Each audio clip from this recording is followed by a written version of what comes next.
因空出身的林进王董事长，每当以林宝贵文教基金会名义，拢会结合爱心社团举办一个公益行动来回馈社会。这回因为看到疫情严峻，民众减少出门，造成全台货库已经面临20天来上大欠缺。根据27号台湾货业基金会统计，全台货库库存量只剩4.9公。所以30号这天，基金会最早的定好关会活动并无取消，甚至佮结合国民党台湾市党部的力量，希望加强宣传，如何用爱来防疫，迈将防疫做甲完成。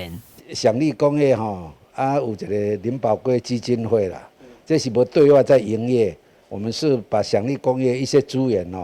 透过林宝贵基金会来这个社会做一寡公益事业啦。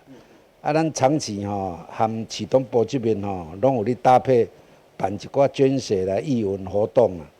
今年度咱看到讲疫情这么严重咱感觉讲尤其看到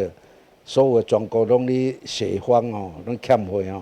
咱所以爱特别和市党部扩大迄个范围啦上重要是讲咱看到安尼，本来咱嘛是咧想讲，若疫情这么严重，咱嘛无一定会使延期啦。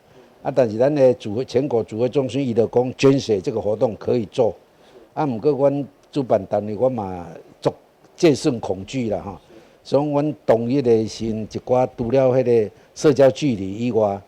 隔离措施、检疫，包括你的量体温包括防护措施，阮拢会做啊足到位。当然，就是因为疫情紧张，民众唔敢出门，造成货库欠缺，所以敢会烦恼民众也是无意愿来出门。对此，国民党市党部主委表示，因就是善尽一份的心力，一定会做好防疫，请民众安心拥有发挥爱心。其实这个捐血的人数我们评估起来是当然不像一般的时候没有疫情的时候那么好了不过，因为这2个礼拜以来，其实疫情真的是升温得很严重，所以也非常感谢我们林宝贵文教基金会愿意跟国民党台南市党部在这个礼拜天，也就是30号的上午9点到下午5点，在我们永康探索公园举办这一个热血澎湃用爱防疫的这个有意义的捐血活动。在这里，市党部也要呼吁所有的市民只要你觉得你的身体状况还 OK， 主办单位跟台南捐血中心一定会用最严谨的态度，做好一切的防范